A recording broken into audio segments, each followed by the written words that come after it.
자, 안녕하세요. 저 김광식이라고 합니다. 저, 비교민속학회에서 발표를 하게 되었는데요. 제가 일본에 있는 관계로 죄송하지만 온라인으로 영상으로 대신하겠습니다. 우선 발표 기회를 주신데 진심으로 감사드리고요. 사실 제가 공부만 하다 보니까 이 노래를 잘 모릅니다. 잘 모르는데요. 어떻게 작년 겨울에 존경하는 장장수 선생님을 포함해서 정영호 선생님, 이상호 선생님, 그리고 김윤희 선생님 등과 같이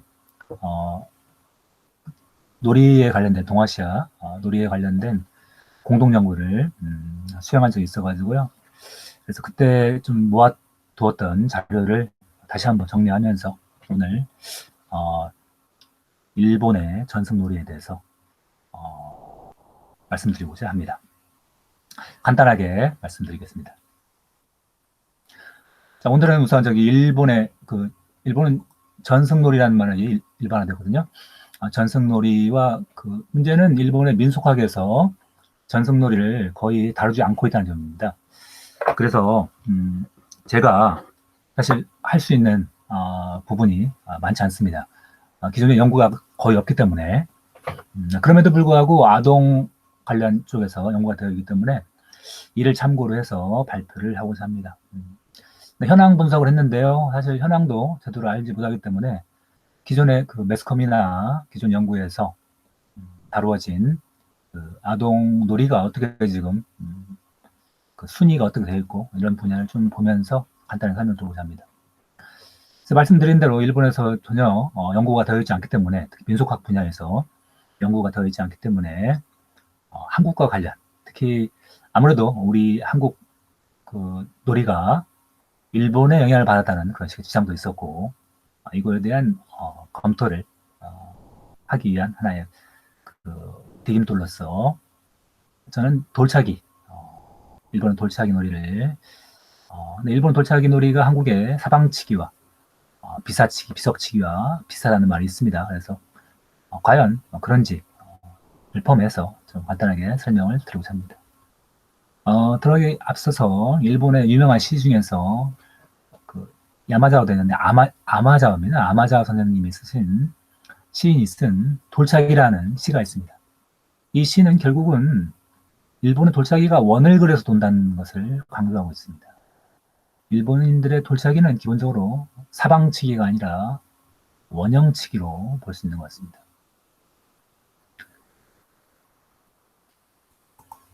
자, 시간이 없는 관계로 바로 본문으로 들어가겠습니다. 자, 한국의 전승놀이, 전래놀이, 민속놀이 112페이지가 됩니다. 자, 112페이지 한국의 일본 전승놀이 개념과 일본 민속학. 한국의 전통놀이, 전래놀이, 민속놀이에 해당하는 일본은 전승놀이인데요. 이 용어는 가코 사토시 1926년생인데 아직도 생존해 계시고 굉장히 활동을 하시고 계십니다. 가토 사토시 선생이 쓴 글이 기본적인 바탕이 되어서 오늘날 거의 학술용어로 정착이 된 것 같습니다. 나카치 마리코 씨는 현대 어린이 대백과라는 백과 사전에서 다음과 정의하고 있습니다. 전승놀이는 아이들 놀이 집단에서 자연 발생 생겨나서 대대로 공유되고 있다. 어른들로부터 교류를 통해서 전수되어 온 놀이의 총칭이라고 말하고 있습니다. 하지만 실제로 현재 교육학자 오가와 선생이 말하는 대로 현재 일본의 전승놀이는 자연 발생적으로 생기는 게 아니라 학교나 기타 교육 시설을 통해서 전파되는 측면이 강한 것 같습니다. 저는 오늘 기본적으로 일본의 전승놀이가 계속해서 불변해 세대에서 세대를 통한 변하지 않는 게 아니라 항상 끊임없이 변하는, 특히 근대 이후에 완전히 변형된 것으로 파악하고 이거에 대한 기본적인 생각을 가지고 접근하도록 하겠습니다. 자, 일본에서 야나기다 쿠니오라고 하는 일본 민속학자가 아동에 대한 관심도 많았고 관련된 연구도 많이 했지만 그 이후에 민속학자들은 해방 후에 패전 후에 일본 학자들은 거의 이 분야에 대해서 완전히 무시해온 것 같습니다. 자, 관련 연구도 굉장히 적습니다. 자, 물론 전승놀이 관련된 아동놀이 관련된 책을 제가 했습니다. 2000년 이후에, 그러니까 21세기 이후에 어떤 연구들이 진행되고 있는지 확인을 해봤더니 물론 아이들 놀이에 대한 설명서는 많이 있지만 연구서라고 할 수 있는 것은 오가와 키요미의 어린이에게 전하고 싶은 전승놀이, 그리고 아까 말씀드렸던 가코 선생님의 글들, 그리고 오사와 코이치로의 전승놀이 사전이라는 사전이 있었고요. 114페이지를 보시면 가코 선생님이 계속해서 있었고요. 제가 이번에 당상 선생님과 같이 연구하면서 일본 오모차 일본 장난감 미술관에 갔었는데요. 그때 이 책을 발간한 곳이라서 가서 한 반나절 동안 안내도 받고 했는데 굉장히 재밌는 시설이었습니다. 관심 있는 분들은 꼭 오모차 미술관을 홈페이지로도 보시면 좋을 것 같습니다. 기본적으로 일본 민속학은 관련 연구를 전혀 내지 않았고 놀이학술서가 대부분이며 가코 사토시 연구를 제외하면 이렇다 연구가 없는 실정입니다. 그래서 제가 사실 이쪽 분야 연구자도 아니고 저는 어디까지나 설화 민속학사를 연구하는 학자로서 제가 할 수 있는 분야가 한정되기 때문에 그래서 한국과의 관련 양상, 특히 식민지 시대 이후에 관련 양상에 대해서 한정함으로써 논의를 전개하고자 합니다. 자, 일본 전성놀이의 현황을 좀 간단히 보면요. 사실 한국에서도 1962년에 한국중앙교육연구소에서 한국 아동의 놀이에 관한 조사가 있었습니다. 이걸 보니까 우런가이, 가이생, 공놀이, 구기, 한국의 아이들 놀이니까요. 공놀이부터 포함해서 전통놀이부터 다 포함해서 넣었는데요. 그 중에 사방치기가 6위라는 랭킹에 들어가 있습니다. 그래서 물론 여자가 선호를 하지만 남자아이들도 하는 걸로 되어 있습니다. 저는 사방치기, 돌차기를 중심으로 해서 오늘 말씀을 드리고자 하고요. 자, 일본에서는 한자와 토시로 선생이 연구를 진행을 했기 때문에 한자와 토시로의 연구를 바탕으로 해서 말씀을 드리고자 합니다. 한자와 선생님은 70년대에 연구를 조사를 해서 80년에 대단한 연구 업적을 남기고 있습니다.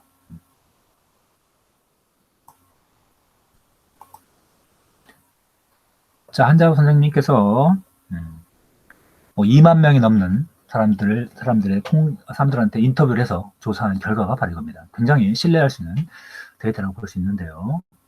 자, 메이지기하고 다이쇼기, 쇼와 전기로 나눴습니다. 자, 남자아이들 10위까지만 보시면요. 남자아이들은 여러 팽이부터 나오는데요. 팽이가 굉장히 인기였던 것 같습니다. 자, 저는 돌차기이기 때문에 이 부분을 좀 보면요. 여자아이들은 돌 튕기기, 오화짓기라는 것은 반드시 돌을 튕기는 거 아니고 여러 가지 다른 걸 이용할 수도 있지만 우선 돌이 일반적이기 때문에 돌 튕기기로 하겠습니다.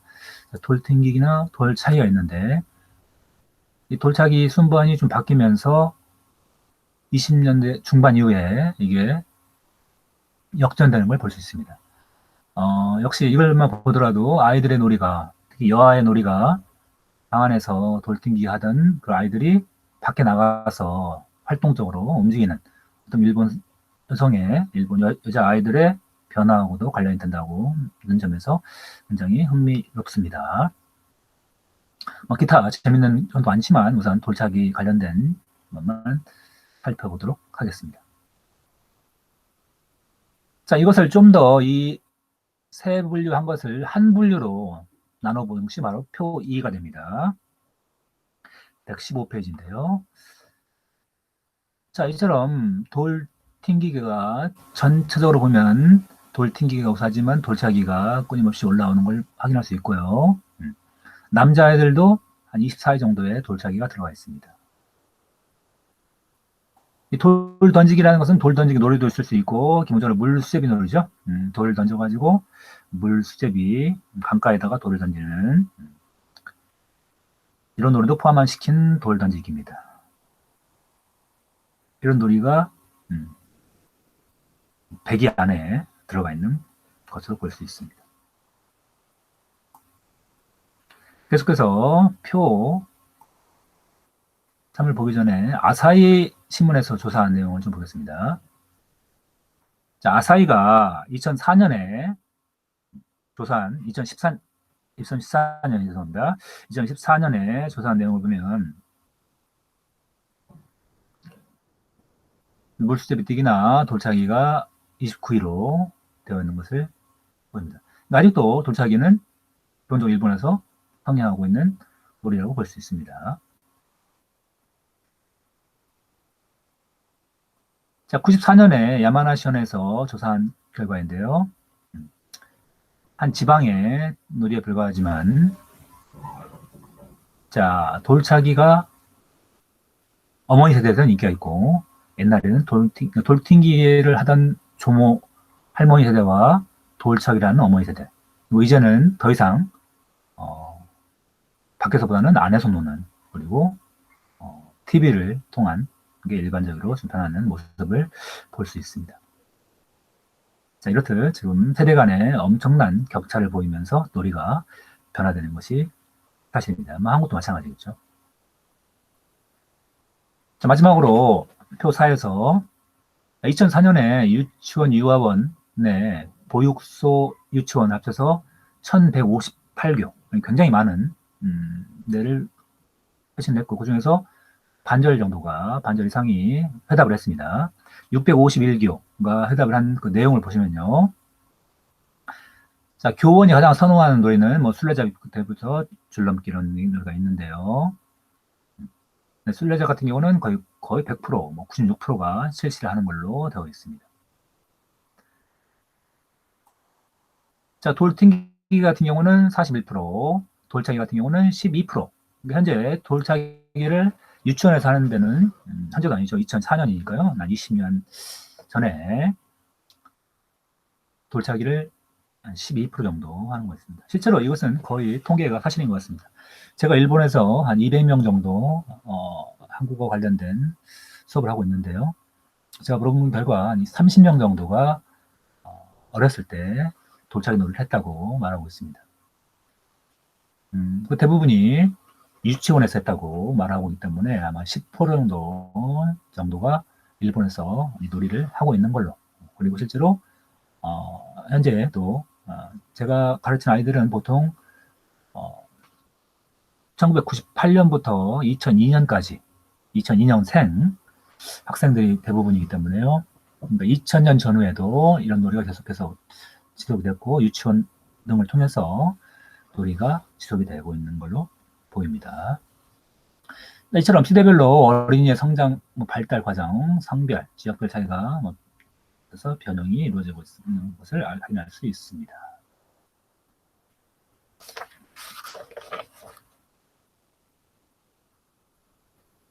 자, 김길 선생님께서 말씀하신 대로 놀이에는 국경이 없으며 오랜 세월 즐겨 토착화 된 것을 폭넓게 수용한다 마땅하다고 말씀하셨습니다.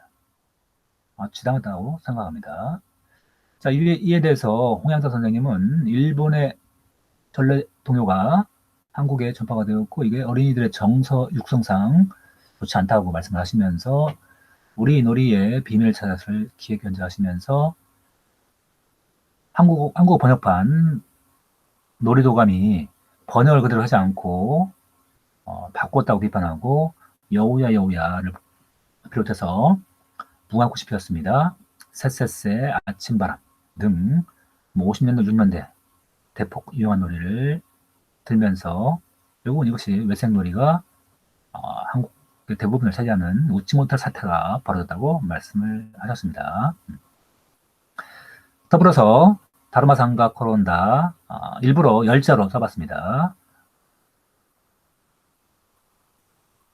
자, 다루마상가 코론다가 왜 한국에서 무궁화꽃이 피었습니다 라고 번역이 됐는지 부흥하고 싶었다는 것은 결국 우리의 국기이기 때문에 굉장히 민족주의적으로 번영이 있다고 보는데요. 쎄쎄쎄는 일본 말이지만 아침바람, 찬바람, 아침바람으로 시작되는 일본어 가사가 있는 것인지 결국은 저는 이것은 직역이 아니라 번안이 되면서 한국적으로 번안이 되면서 수용된 측면도 있는 거 아닌가 하는 생각을 해보게 되는데요. 결과적으로 저는 이상 선생님 말씀하신 대로 우리의 정서에 맞으면 지속되는 것이고 그렇지 않으면 소멸되는 것이죠. 한국 아동놀이는 전승 주체인 아동의 입장에서 객관적으로 그 실체를 보아야 된다고 생각합니다. 결국 한국의 아동놀이는 그 지속과 변형에 주목해야 된다고 보이는데요. 자, 여기서 놀이도감에 대해서 간단하게 살펴보지 않을 수 없습니다. 자, 이 놀이도감이라는 책은 한국어로 번역이 됐는데요. 보시다시피 표지도 똑같습니다. 그러니까 일본어판을 그대로 가져와서 한국어로 번역을 한 거죠. 번안을 한 거죠. 자, 책이 굉장히 많이 팔렸습니다. 진선 출판사에서 책이 나오면서 1991년에 책이 나왔고 진선 복사되면서 2010년에 다시 책이 냈는데요. 2010년, 2091년 판은 몇 판이 나오는지 모르겠지만 진선 북스판은 제가 가지고 있는 게 2018년 판인데요. 2018년 5월에 제 5세가 나왔습니다. 적어도 10세 이상은 발간이 되었을 거고 1000부씩만 발표를 했어도 한국에서 적어도 10,000부 정도는 배포가 된 책으로 봅니다. 2018년 판도 9,800원이라는 굉장히 적절한 가격에 판매를 하고 있고요. 굉장히 놀이에 대한 전체적인 내용을 확인할 수 있는 내용인데 이게 일본 놀이를 그대로 한국어로 번안하면서 한국어인지 일본어 노래인지 이게 좀 혼동되는 측면이 있다는 것은 어느 정도 공감이 되는 사실이고 이 놀이도감 자체가 하나 연구 대상이라고 저는 생각을 하면서 소개를 드렸습니다. 자, 오늘은 돌차기에 대해서 말씀드리지만 곰줄놀이도 사실 단순하게 일본에서 건너왔다고 말하는 건 굉장히 너무 단순한 거고요. 자, 고무줄놀이도 일본에서는 고무단이라고 해서 먼저 고무 하나 가지고 올렸다 낮췄다 하는 게 있고요. 두 줄을 가지고 노는 가와뜨기라고 있고요. 삼각형으로 세 줄을 가지고 뜨는 삼각뜨기가 있습니다. 이런 변화를 보면서 어떤 것들이 한국에 들어왔고 이런 연구가 돼야지 단순하게 고무줄이 한국으로 들어왔다 이런 식의 연구가 아니라고 봅니다. 자, 유럽에서는 가와띠가 일반적이라고 하고요. 동남아 아프리카에서는 고무단이 일반적이라고 합니다. 자, 한국에서도 이게 해방 전과 해방 후에 굉장히 바뀌었을 거고 해방 후에도 여러 가지 변화가 있었을 것 같습니다. 실제로 일본에서는 이와 관련된 전문 연구도 행해지고 있습니다.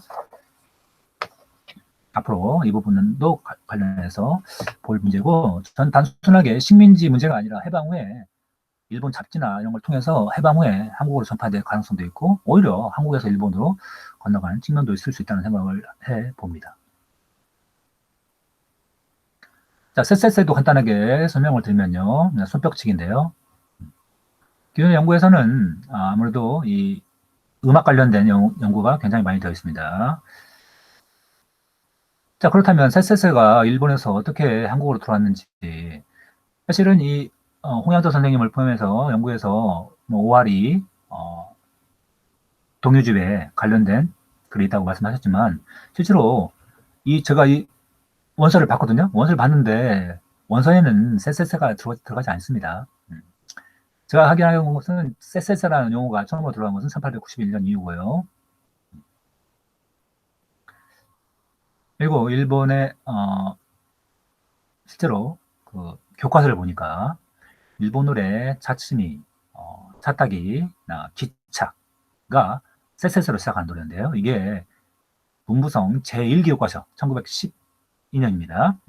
여기에 들어가 있고 결국은 이때 아마 이게 그대로 한국에서 총독부 교과서에 실렸고 그러면서 한국에 들어왔다고 쎄쎄쎄가 일반화된 게 아닌가 하는 추론을 해볼 수 있지 않을까 생각을 해봅니다.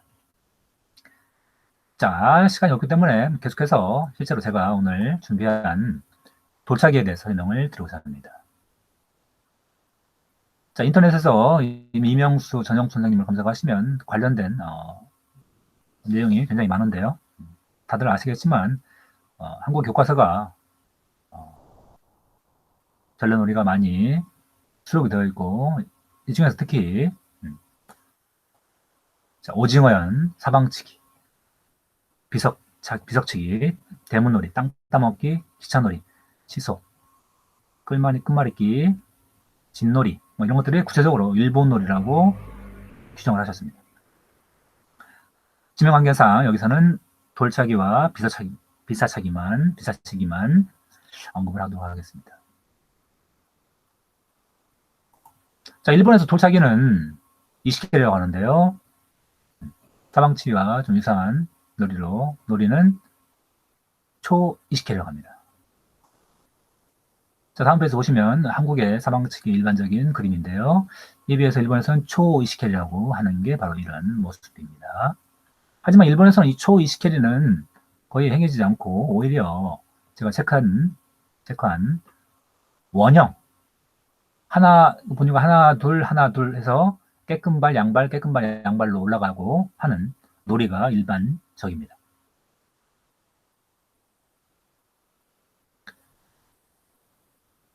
자, 돌차기는 기본적으로 일본에서는 일본의 뭐 다양한 전근대에 관련된 글이 있지만 전근대에는 확인되지 않습니다. 기본적으로 일본에서는 일본 전국 아동유희법이라는 책이 1901년에 나왔는데요. 아마도 근대 이후에 일본에 들어와서 확산된 게 일반적이라고 연구가 되어 있습니다. 흥미로운 사실은 최명란 선생님께서 27년생인데요. 경남에서 어렸을 때 34년에 보통학교를 입학했는데요. 34년 전후에 원을 그려 놀았다고 하고 있습니다. 그래서 한국에서도 아마 사방치기가 아닌 원형치기, 원으로 한 그런 놀이가 있지 않았나 생각을 해보는데요. 자, 어쨌거나 최명란 선생님께서는 원을 그려서 놀았다고 했고요. 실제로 유달령 선생님께서 사방치기는 아주 오래된 것으로 봤습니다. 그리고 한국 병합 전에 한국의 선교사로 일했던 무스는 사방치기를 기록하고 있습니다. 적어도 일본에서 전파된 것은 아닌 것으로 확인이 됩니다. 자, 안타깝게도 유달령 선생님께서는 이 놀이에 대한 구체적인 사수를 안 했기 때문에 좀 안타까운 사실이지만 앞으로 좀 구체적으로 증언 등을 통해서 연구를 할 필요가 있다는 생각이 듭니다. 자, 이제 현재 오늘날 일본에서는 돌차기 이시케리는 굉장히 위험한 놀이가 되어버렸습니다. 2006년 신문에 독자란에 수학생 10살짜리 아이가 학교에서 수업을 통해서 돌차기가 굉장히 위험하다는 것을 알리는 글을 투고를 했고요. 그 이후에도 여러 가지 교통 관련된 안내판이나 학교 안내판을 보면 돌차기 아동을 주의하라, 아예 금지시키는 학교도 있는 것을 보여서 현재 2020년 최근에 일본에서 돌차기는 굉장히 위험한 놀이로 규정이 되는 상황인 것 같습니다. 자, 일본에서는 돌차기가 굉장히 다양하게 진행이 되고 있습니다.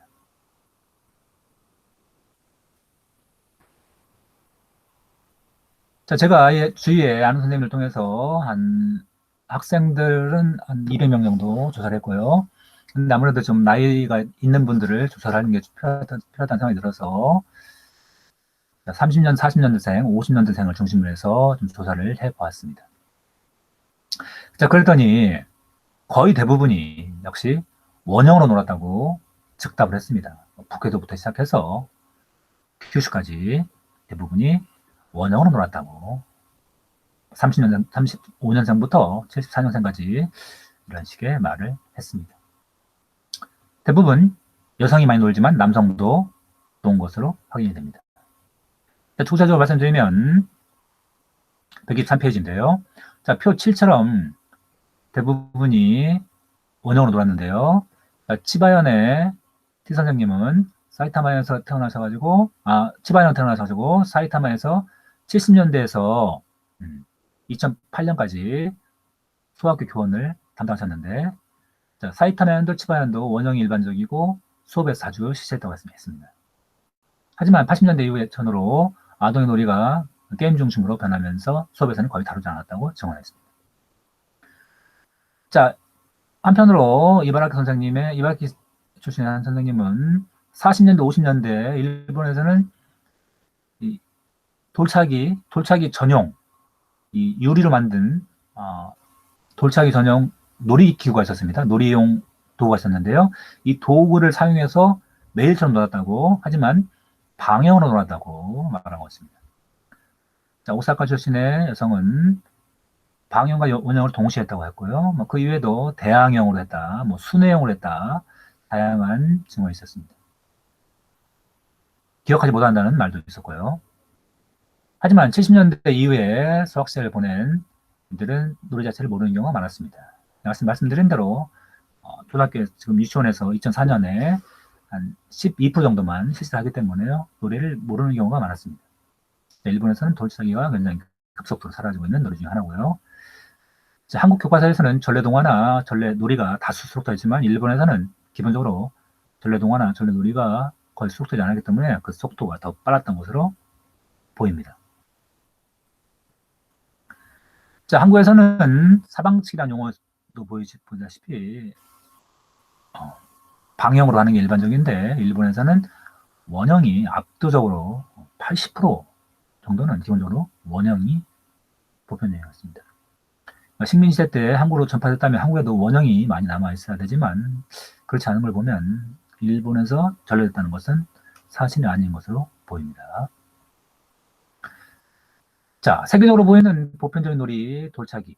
이 놀이가 국가별, 지역별 어떤 차이가 있는지, 문화적으로, 타상적으로 어떤 변화가 있어서 이런 돌차기가 유래했는지 변화와 전개 양상에 대한 종합적인 연구가 필요하다고 보입니다.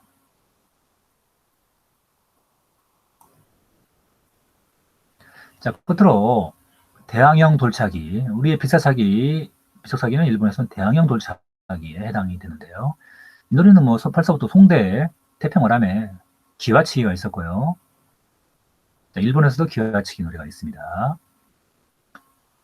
자, 제가 확인해 보니까 이 비석사기에 관련된 놀이가 일본에서는 거의 확인되지 않습니다. 제가 말씀드렸다시피 일본의 대다수의 책을 다 확인을 했는데요. 좀처럼 확인하기가 어려웠습니다. 자, 일본의 전승놀이는 기본적으로 돌을 넘어뜨리는 것이 주가 아니라 돌을 던지거나 튕겨내는 것이 일반적으로 성향이었던 것으로 보입니다. 오늘날도 마찬가지입니다. 자, 일본어 대사전에도 전 20권의 책에도 돌 넘어뜨리기나 기와 넘어뜨리기는 보이지 않았습니다.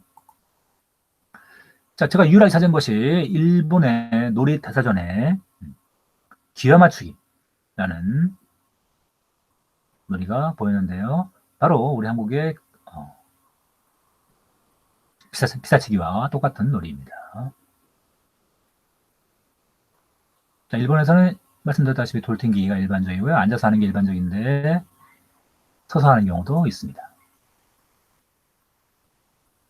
자, 재밌는 사실은 일본에서는 이 비사치기가 거의 행해지지 않기 때문에 아시아의 놀이라는 책에 한국의 비사치기가 소개되어 있습니다. 이런 식으로 무릎이나 발꿈치에 올려가지고 대항형으로 하는 놀이입니다. 여기에서 이렇게 소개되어 있습니다. 미얀마에도 비슷한 놀이가 있지만 일본과의 연관성은 서술되지 않았습니다. 그러니까 일본에서는 거의 행해지지 않는 놀이입니다. 이제. 자, 재밌는 사실은 제가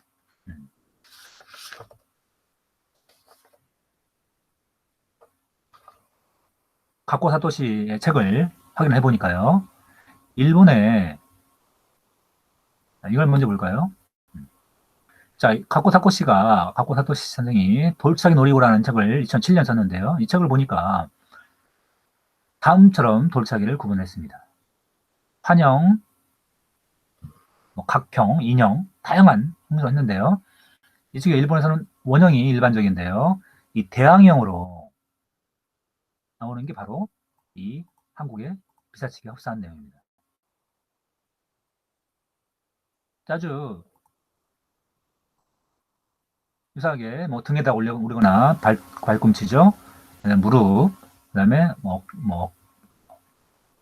팔꿈치, 그다음에 뭐 머리에다 올리거나 이런 식으로 해서 상대방까지 가서 하는 이제 여자 같은 경우 치마 위에다 올려가지고 하는 이런 식의 대항형 돌차기로 바로 비사시기가 흡사한 노래가 있었던 것은 사실인 것 같습니다. 자, 일본의 돌차기는 굉장히 놀라울 정도로 다양합니다. 카코 선생님은 벌써 이 원형만 해도 일본은 원형이 가장 많은데요. 도쿄도부터 오키나와까지 무려 327개의 원형의 형태를 제시하고 있습니다. 이처럼 일본은 원형을 중심으로 다양하게 돌차기가 진행되고 있는 것 같습니다. 자, 끝으로 손지탄 선생님께서는 설화의 보편성을 통해서 우리 한국에 열린 민족문화를 논했습니다. 손지태의 적용을 그대로 치자면 사방치기나 비석치기는 세계적으로 있는 노래인데 이게 한국에는 없어서 결국은 그토록 식민학사들이 주장했던 놀이가 없는 나라, 한국으로 악용될 소지가 있습니다. 자, 코로나 이후 지금 한국 사회의 위상이 굉장히 높아졌습니다. 더 이상 일본은 극일의 대상이 아니고 단순히 수평적 이웃나라에 불과합니다. 일본의 문화를 외석으로 생각할 게 아니라 중국이나 서구 문명처럼 한 시대 때 들어왔던 문화였고 이것이 지금 한국의 아동들이 주체적으로 선별해서 놀이문화가 지금 지속되고 있다는 그런 식의 생각으로 앞으로 놀이 관련된 연구를 하고 이걸 더 진흥시키는 게 더 중요하다는 생각을 하면서 인사 말씀 가름하겠습니다. 코로나 이후에 직접 만나 뵙고 인사드릴 것을 기대하면서 마치겠습니다. 감사합니다.